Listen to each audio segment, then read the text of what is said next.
What is up, you sexy beasts? I'm excited, man. I'm not gonna lie to you. I'm excited.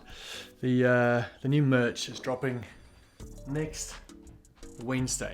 Pre-orders open next Wednesday. This right here, this is called the Sexy Beast tee, and this will be the staple t-shirt that will always be around. It'll be the one that the whole tribe has and the whole tribe wears. I really like it. It's kind of got that biker gang feel to it, you know? And then there's two other designs that I'll show you over the coming days, but those two designs will change over time, but this one here will always stay the same.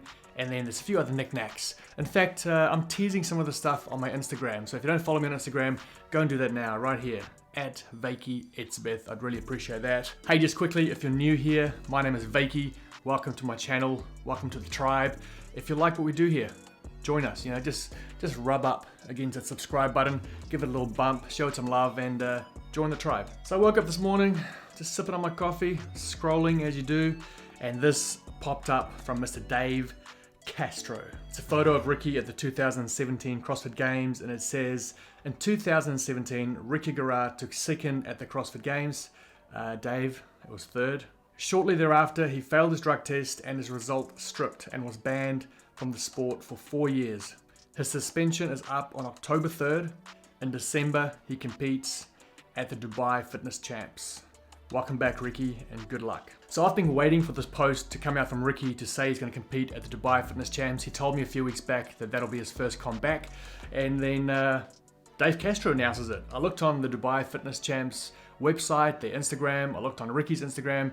There's no other mention of this. There's no other proof that he's competing at the Dubai Fitness Champs. But obviously Dave knows something that we don't know.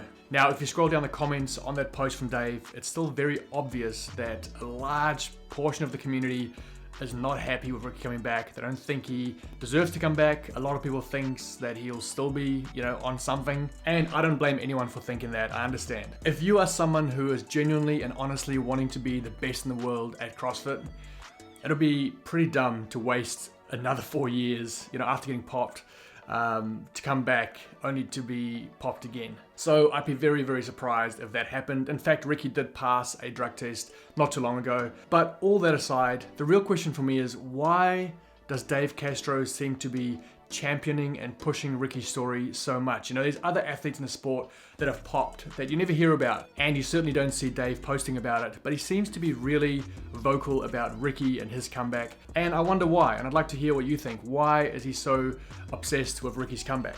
My opinion is that Dave doesn't like to see one person dominate for too long. He likes to see the field change. He likes to see the champions change. I feel like he gets bored, and maybe he feels like the story of the games gets boring when one person just dominates year after year after year. And perhaps he feels like Ricky has the real potential to upset the field. I think he really wanted to see that happen when Matt was still around, even though I don't think that would have happened. No, I correct myself. It didn't happen. Ricky competed in 2017 alongside Matt and didn't beat him, even though he was on performance enhancing supplements or drugs, whatever you call them. So I don't know, that's the only real reason I can think of, other than maybe he really genuinely enjoys a redemptive story and he wants to see just this comeback story come to fruition. And the reality is, this story is only exciting and relevant if Ricky actually comes back and does well. You know, if he comes back and he doesn't even qualify for the games, then the story's dead, you know. So for the story to actually continue on and actually carry some weight, Ricky has to come back and do really well. So it's going to be so interesting. And I've mentioned here before, having 4 years off of no in-person competition, I think has some serious drawbacks to it. So I'm excited and interested to see how Ricky handles in-person live competition. And obviously, it sounds like we're going to see that very soon in December at the Dubai CrossFit Champs. I actually dreamt last night that I woke up to a message from Josh Bridges saying, hey, I need you to fly to Dubai today, like right now, to come and film the boxing match against Hepner. That happens today, by the way. It's Saturday here in Australia.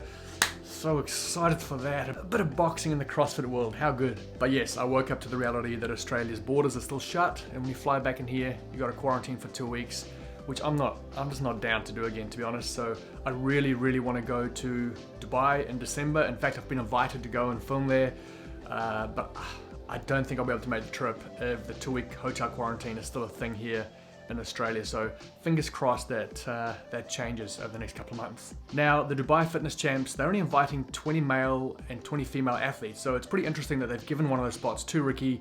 Even though he hasn't been part of the last season, he hasn't proven himself to be one of the top 20 athletes. They've chosen to give him that invite, so that's cool, I guess. My hope is that over the last year of Ricky working with a new team, that he's really thought about how he's going to approach, the fitness is one thing, but how he's going to approach the comeback from a relational way when it comes to the other athletes, the community.